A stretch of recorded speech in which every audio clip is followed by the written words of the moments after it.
First of all, there's a lot of barriers that are going to get broken in baseball, and I feel like the next 10 to 15 years. But I think the first and the next one that's going to get broken is the front office, that general manager, vice president role that we're seeing in each baseball organization. There is going to be another powerful female, and we're already seeing a few that have broken that barrier in a smaller way, but I think we're going big, and I think it's going to happen in the next 5 years.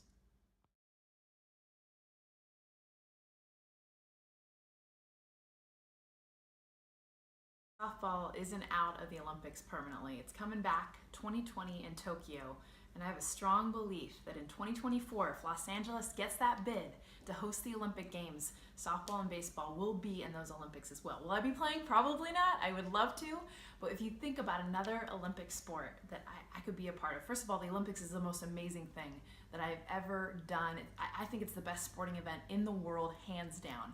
But I've even thought about, when softball was eliminated, actually going out for team handball. A lot of Americans don't even know about team handball. That's what I love about it. It's so much different athletic movements, so many different sports combined into one. And the challenge, the fact that us as the US has not always been consistently great in that sport, that was the sport I was signing up for.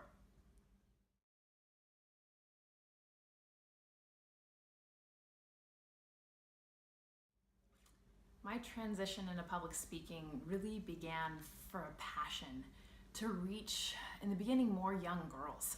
Really 12 to 18 was my original goal, especially first time I made an Olympic team. I just wanted to share my message as a Hispanic athlete, to get out there and talk about my own upbringing, a lot of the challenges that I faced coming through, going through college, and then making the Olympic team.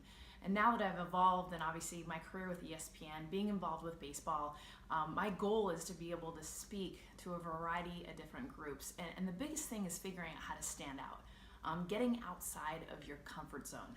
That's one of the hardest things. And I feel like, especially as a woman, when you feel like there's all of these categories that you're supposed to be placed in, it's hard sometimes to get out of that comfort zone, go against that path that may seem to be paved for you.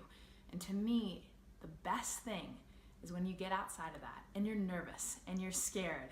I know my first baseball game, being the first female, I couldn't breathe. I felt like I was going to be sick, but I knew that because of that feeling, because I wasn't in my comfort zone, that there was going to be something great on the other end.